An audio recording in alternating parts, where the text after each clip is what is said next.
aurinkoiselta Sierravuoren radalta. Viikonloppuna kisaillaan Sierravuori Open 13 ja käydään toi Special Layout 20 väylät lävitse tässä ratakartan ääressä.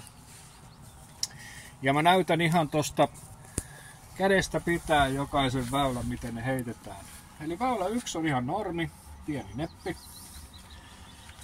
Sitten väylä 2, vasen ja oikea OP koko väylän mitan, kuin myös taka-OP.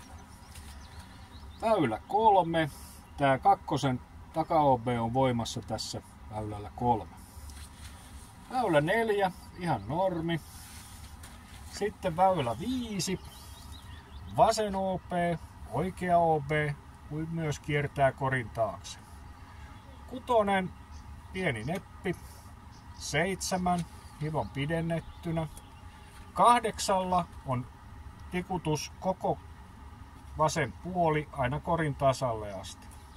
Ensimmäinen muutos on väylä 9, eli niin sanottu saariväylä. Kori on poistettu saaresta ja viety noin 20 metriä kauemmaksi, heitetään ilman OB:ta par 3. Väylä 10, aivan normi.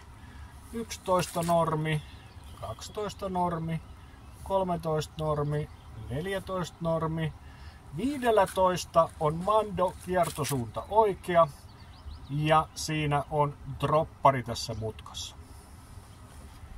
Sitten tosiaan nämä 15 ekaväylää mennään ihan normisti, mutta sitten täällä on Nexti-merkki tämän 15 korin takana.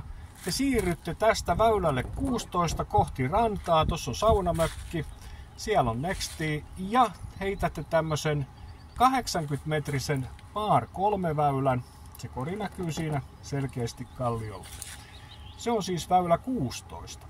Sen heitettyänne kipsuttelette takaisin ja heitetään normileiskan 16, joka on tässä numero 17.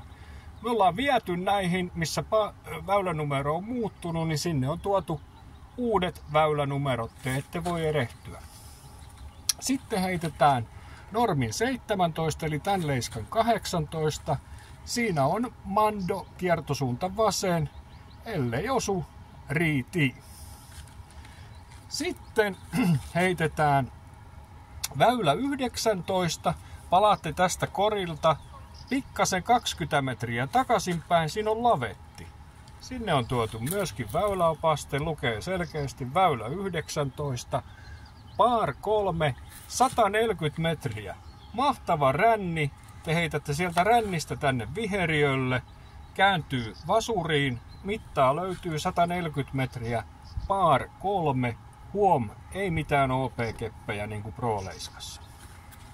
Heitettyä tämän 19, siirrytte Nexti-merkkien mukaan.